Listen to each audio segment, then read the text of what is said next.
ದೆಹಲಿ ಒಳಗೆ ನಡೆದ ಕಲ್ಲು ಎಸೆತದ ಕೇಸ್ ಪ್ರೀ ಪ್ಲಾನ್ಡ್ ಐತಿ. ನಮ್ಮ ಮಸೀದಿಯನ್ನ ಉಳಿಸ್ಕೋಬೇಕು ಅಂತ ಪ್ರಚೋದನೆ ನೀಡಿದವರು ಬಹಳಷ್ಟು ಮಂದಿ. ಈ ಕೇಸ್ನ ಅರ್ನಾಬ್ ಗೋಸ್ವಾಮಿ ಹೆಂಗ್ ನೋಡ್ತಾರ? In the name of secularism, why should we be a country on the back foot? This is deliberate open incitement of the Muslim community. Look at the way the politician is behaving. Look at how the mob, this is a country where people who abide by the law must be incentivized, not people who break the law.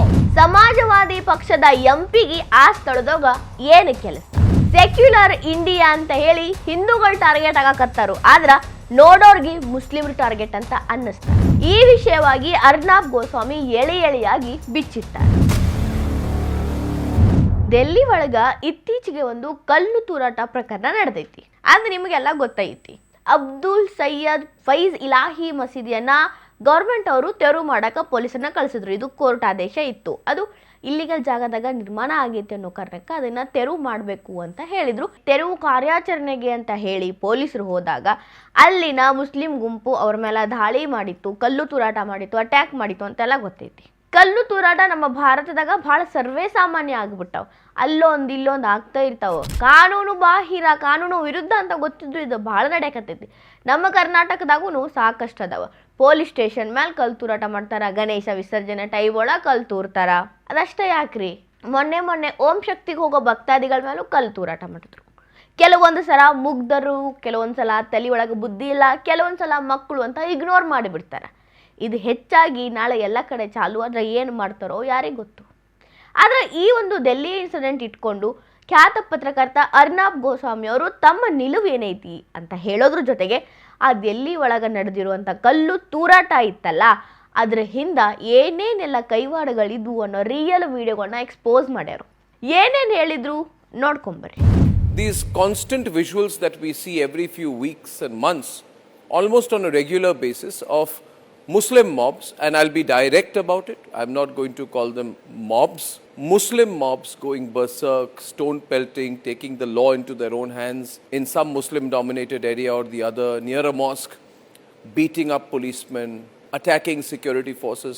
For how long are we going to allow this in our country? In the name of secularism, why should we be a country on the back foot? Because they are Muslim mobs, you'll do nothing. But if people from any other religion in our country, let me be direct, if 10 people from the Hindu religion were to do something similar, then there would be a whole bunch of people in this country saying that people from a certain community have taken the law into their own hands.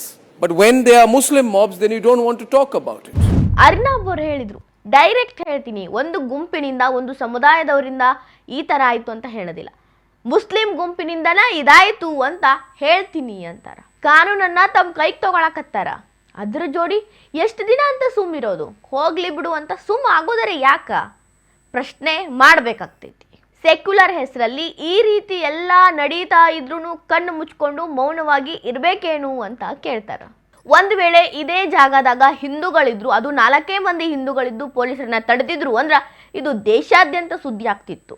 Hindu ಗುಂಪೊಂದು ಈ ರೀತಿ ಪೊಲೀಸರನ್ನ ತಡೆದು ಕಾನೂನು ವಿರುದ್ಧವಾಗಿ ನಡ್ಕೊಂಡೈತಿ ಅಂತ. But Muslim ಗುಂಪಿರೋದ್ರಿಂದ ಯಾರೊಬ್ರು ತುಟಕ್ ಪಿಟಕ್ ಅನ್ನತಿಲ್ಲ, ನಾನು ಇದನ್ನ ಇವತ್ತು ಎಕ್ಸ್ಪೋಸ್ ಮಾಡೇ ಮಾಡ್ತೀನಿ ಅಂತ ಹೇಳ್ತಾರೆ. ಮುಂದುವರೆದು ಹೇಳ್ತಾರ, ಅಲ್ಲಿ ನಡೆದಿದ್ದು ಪ್ರೀ ಪ್ಲಾನ್, ಈ ರೀತಿ ಆಗಲೇಬೇಕು ಅಂತ ಉತ್ತೇಜನ ನೀಡಿದ್ರು ಅಂತ ಹೇಳ್ತಾರೆ.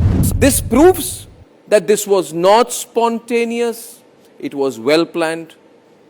It is the anatomy of a riot I'm going to show you tonight. First visual is that of a bike rider moving through the Turkman Gate area of Delhi, making a spectacle of the court-ordered demolition. The person is asking people to come out of their homes, come in front of the dargah, and saying that we will not let anything happen to the mosque when there was no question of any action against the mosque. This is deliberate open incitement of the Muslim community. Please hear it. ये देखिए, मैं ये urban वाले road पर आ गया हूँ. अब मैं आपको दिखाता हूँ यहाँ पर बिल्डोजर. ये सामने आप देख रहे होंगे बिल्डोजर. मैं दिखाता हूँ कितने बिल्डोजर आए. ये क्रेन और 4 पीछे भी आ रही है. और ये क्रेन आ रही है मलबा उठाने के लिए. 20 तो ऐसे ही हो गई है. और ये देखो आगे भी बिल्डोजर है 4 और. ये देख लो. मेरे भाइयों, घर पे बैठने से कुछ नहीं होगा. घर से निकलो, दरगाह फैसला के बाहर आओ, पूरी रात काली करो, मस्जिद को कुछ होने नहीं देना है. ಒಬ್ಬ ಮುಸ್ಲಿಂ ವ್ಯಕ್ತಿ ಇಲ್ಲಿ ಮನೆಯಿಂದ ಹೊರಗೆ ಬರ್ತಾನ. ಹೊರಗೆ ಬಂದು ವಿಡಿಯೋ ಮಾಡಿ ಎಷ್ಟು JCB ಅದಾವ ಅಂದರೆ ಎಷ್ಟು ಬುಲ್ಡೋಸರ್ ಅದಾವ, ಎಷ್ಟು ಕ್ರೇನ್ ಅದಾವ, ಎಷ್ಟು ಲಾರಿ ಅದಾವ ಮಸೀದಿಯನ್ನು ಕೆಡವಕ್ಕೆ ಬಂದವ. ಸೊ ಮುಸ್ಲಿಂ ಯುವಕರೇ, ಮುಸ್ಲಿಂ ಜನಾಂಗದವರೇ ಹೊರಗೆ ಬರ್ರಿ, ಇದನ್ನು ತಡಿಬೇಕು, ನಮ್ಮ ಮಸೀದಿಗೆ ಏನೂ ಆಗಕ್ಕೆ ಬಿಡಬಾರ್ದು ಅಂತ ಕರೆ ಕೊಡ್ತಾನ. ದೊಂಬಿಗೆ ಕರೆ ಕೊಡ್ತಾನ. ದೊಂಬಿ ಕರೆ ಕೊಟ್ಟ ಮೇಲೆ ಅಲ್ಲಿ ಜನ ಹೆಂಗೆ ಜಮಾಯಿಸ್ತಾರು ಅದೆಲ್ಲ ವಿಡಿಯೋದಾಗ ಅರ್ನಬ್ ಗೋಸ್ವಾಮಿ ಎಕ್ಸ್ಪೋಸ್ ಮಾಡ್ಯಾರ. ಒಂದು ಸಮುದಾಯದವರು ಬಂದು ದಾಳಿ ಮಾಡಿದ್ರು, ಕಿರಿಚಾಡಿದ್ರು, ದೊಂಬಿ ಮಾಡಾಕತ್ತಿದ್ರು. ಆ ಸಂದರ್ಭದಾಗ ಒಬ್ಬ ಸಮಾಜವಾದಿ ಪಾರ್ಟಿಯ MP ಅಲ್ಲಿ ಏನು ಕೆಲಸ, ನಾನು ಅವ್ರನ್ನ ಸುಮ್ಮ ಕುಂದ್ರಸಾಕ ಬಂದೀನಿ ಅಂತ ಹೇಳ್ಕೋತ ಗುಂಪೊಳಗೆ ಹೋದ ಆ ವ್ಯಕ್ತಿಯನ್ನ ನೋಡಿ ಅಲ್ಲಿದ್ದ ಜನ ಎಲ್ಲ ಕೂಗ್ತಾರ, ನಮ್ಮ ಕಡೆಯವ್ರು ಯಾರೋ ಬಂದ್ರು ಅನ್ನೋ ಹುಮ್ಮಸ್ ತೋರಿಸ್ತಾರ, ನಮ್ಮ ಪರವಾಗಿ ಇವ್ರು ಅದಾರು ಅಂತ ಹೇಳಿ ಒಂದು ಪ್ರಚೋದನೆಯನ್ನ ಕೊಡ್ತಾರ. ಹೆಂಗ್ ಗಲಾಟೆ ಶುರುವಾಯ್ತು ಅನ್ನೋದು ನಿಮ್ಗೆ ವಿಡಿಯೋದಾಗ ಎಕ್ಸ್ಪೋಸ್ ಆಗಿದೆ. What was this politician doing there?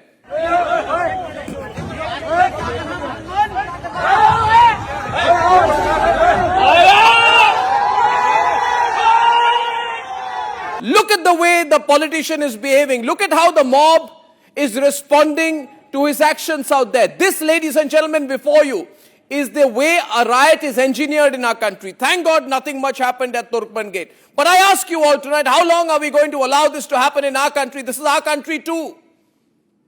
This is a country where people who abide by the law must be incentivized, not people who break the law and then claim that because they are from the minority community, they are being targeted. Arnab Goswami ಅವರು ಹೇಳ್ತಾರ, ಈ ರೀತಿ ಪ್ರಚೋದನೆ ಕೊಡಕ್ಕೆ ರಾಜಕೀಯ ನಾಯಕರು ಬಂದ್ರ ಪೊಲೀಸರ ಮೇಲೆ ಹಲ್ಲೆ ಆಗಲ್ದೆ ಇನ್ನೇನಾಗ್ತೈತಿ ಅಂತಾರ. ಮುಂದುವರೆದ ಪೊಲೀಸರು ಎಲ್ಲ ಹತೋಟಿಗೆ ತರಬೇಕು, ಅವ್ರನ್ನೆಲ್ಲ ಚದುರಿಸಬೇಕು ಅಂತ ಪ್ರಯತ್ನ ಪಡ್ತಿರ್ಬೇಕಾದ್ರೆ ಅವ್ರ ಮೇಲೆ ಕಲ್ಲು ಎಸೆತ ಚಾಲು ಆಗ್ತೈತಿ.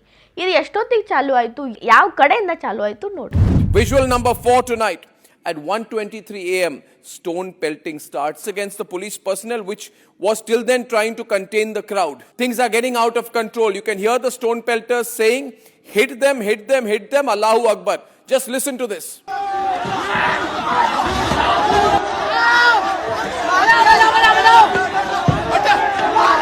Allahu Akbar!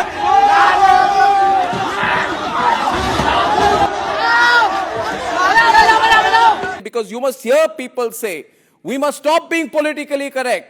These are people who are saying, hit the police, attack the police, pelt stones at the police, Allahu Akbar. I'm asking tonight, is this some kind of a religious war these people want to start?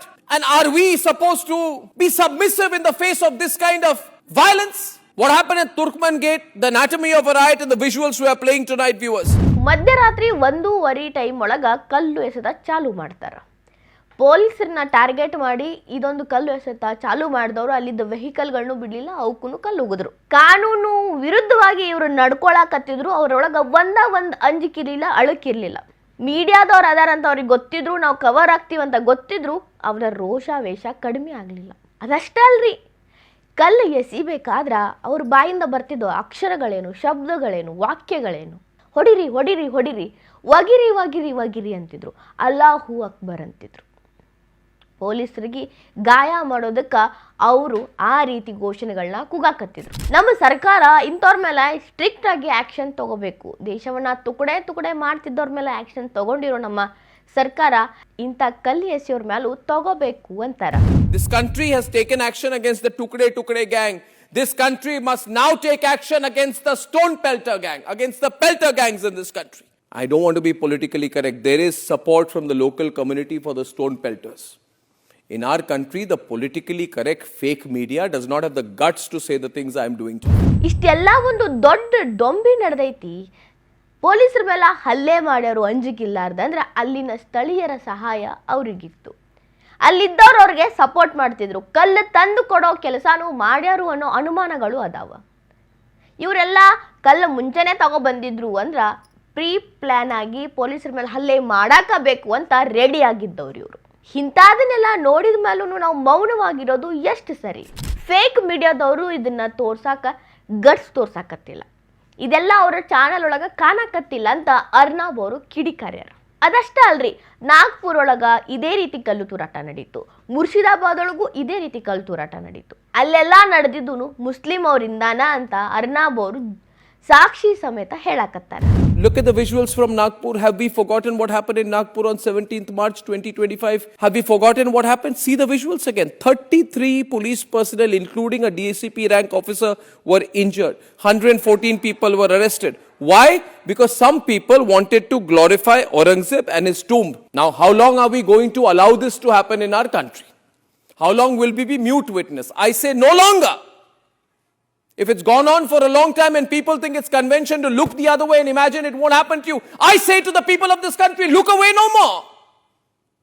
I say to the viewers of Republic, look away no more. Do not pretend it is something that does not concern you. It does. It will. Remember, today Murshidabad, tomorrow the place next to you. Look at Murshidabad. During the Waqf Act, see how this place turned into an unstoppable tsunami of violence. And Mamata Banerjee did precious little. 17 March 2025 ನಾಗ್ಪುರದಾಗ ಪೊಲೀಸರ ಮೇಲೆ ಕಲ್ಲು ತೂರಾಟ ಆಗ್ತೈತಿ. ಸರಿ ಸುಮಾರು 114 ಮಂದಿ ಇಲ್ಲಿ arrest ಆಗ್ತಾರೆ. ಕಾರಣ 33 ಪೊಲೀಸರಿಗೆ ಕಲ್ಲು ತೂರಿ ಕಲ್ಲು ಬಿಸಾಕಿ ಅವರಿಗೆ ಗಾಯ ಮಾಡಿದ್ದಕ್ಕೆ. ಕೆಲವೊಬ್ಬರಂತರೂ ಬಹಳಷ್ಟು ಇಂಜೂರ್ ಆಗಿದ್ರು ಈ ಸಂದರ್ಭದಾಗ. ಕಾರಣ ಇಷ್ಟರಿ, ಔರಂಗಜೇಬ್ ಅವರ ಕಡೆಯವನು ಔರಂಗಜೇಬ್ ಸಮಾಧಿಯನ್ನ ತೆಗೆಯೋ ಹಂಗಿಲ್ಲ ಅಂತ ಈ ರೇಂಜಿಗೆ ಹೋರಾಟ ಮಾಡಿದ್ರು ಅವರು. ಮುರ್ಷಿದಾಬಾದ್ ಒಳಗ ಹಿಂದೂಗಳು ಊರನ್ನ ಬಿಟ್ಟು ಹೋಗ್ಬಿಟ್ರು. ಅವರ ಮನೆಗಳನ್ನ ಟಾರ್ಗೆಟ್ ಮಾಡಿ, ಅವರ ಅಂಗಡಿಗಳನ್ನ ಟಾರ್ಗೆಟ್ ಮಾಡಿ, ಹೆಂಗೆಲ್ಲ ಕಲ್ಲು ಬಿಸಾಕಿ ದೌರ್ಜನ್ಯ ಮಾಡಿ ಅತ್ಯಾಚಾರ ಮಾಡಿದ್ರು. ಇದಕ್ಕೆ ಮಮತಾ ಬ್ಯಾನರ್ಜಿ ಅವರು ಏನೂ ರಿಯಾಕ್ಟೂ ಮಾಡಿರಲಿಲ್ಲ. ಇಂಥದನ್ನೆಲ್ಲ ಎಷ್ಟು ದಿನ ತಡ್ಕೋಬೇಕು ಅಂತ ಅರ್ನಬ್ ಪ್ರಶ್ನೆ ಮಾಡಕತ್ತಾರ. ಭಾರತದವರಾಗಿ ಭಾರತೀಯರಾಗಿ ನಮ್ಮ ಹಕ್ಕು, ನಮ್ಮ ದೇಶದಾಗ ಎಲ್ಲಾನು ಸರಿಯಾಗಿ ನಡೀಲಿ ಅನ್ನೋದು. ಎಷ್ಟು ದಿನ ಮೌನವಾಗಿರ್ಬೇಕು? ಸರ್ಕಾರಕ್ಕೆ ನಾವು ಸಪೋರ್ಟ್ ಕೊಟ್ರ ಇದೆಲ್ಲ ಸರಿ ಆಗತ್ತ? ಸರ್ಕಾರ ಇದನ್ನ ಸೀರಿಯಸ್ ಆಗಿ ತಗೋಬೇಕು ಅಂತಾರ. ಅರ್ನಬ್ ಗೋಸ್ವಾಮಿ ಹೇಳೋದನ್ನು ಒಂದ್ ರೀತಿ ಖರೆ ಐತ್ರಿ. ಎಷ್ಟು ದಿನ ಅಂತ ನಾವು ಸುಮ್ಮಿರ್ಬೇಕು? ಇವತ್ತು ಡೆಲ್ಲಿ ಒಳಗಾಗೈತಿ, ಹಿಂದ ಮುರ್ಷಿದಾಬಾದ್ ನಾಗ್ಪುರ್ ಒಳಗಾಗೈತಿ, ಕರ್ನಾಟಕದಾಗಂತೂ ಸಾಲು ಆಗ್ಯಾವ. ಇದ್ದಷ್ಟು ಹೆಚ್ಚಾಗ್ತವ ಹೊರತು ಕಡಿಮೆ ಆಗಂಗಿಲ್ಲ. ಸೆಕ್ಯುಲರ್ ಅನ್ಕೊಂಡು ಭಾರತದಾಗ ಹಿಂದೂಗಳಿಗೆ ಅಷ್ಟ ಸೆಕ್ಯುಲರ್ ಅನ್ನೋದು ಅನ್ವಯ ಆಗ್ತೈತಿ ಅಂತ ಆಗಿಬಿಟ್ಟೈತಿ. ಬ್ಯಾರೆದವ್ರಿಗೆ ಸೆಕ್ಯುಲರ್ ಅನ್ನೋ ಪದ ಅರ್ಥನೂ ಗೊತ್ತಿಲ್ಲ. ಬಟ್ ಹಿಂದೂಗಳ ಬಾಯ್ ಬಿಟ್ರ ವಿ ಆರ್ ಸೆಕ್ಯುಲರ್ ಅಂತ ಹೇಳಿ ನಮಗೆ ನಾವೇ ಕೂತು ತಗೊಳಕತ್ತೀವಿ ಅನ್ನೋದನ್ನ ನಾವ್ಯಾರು ಮರಿಬಾರ್ದು.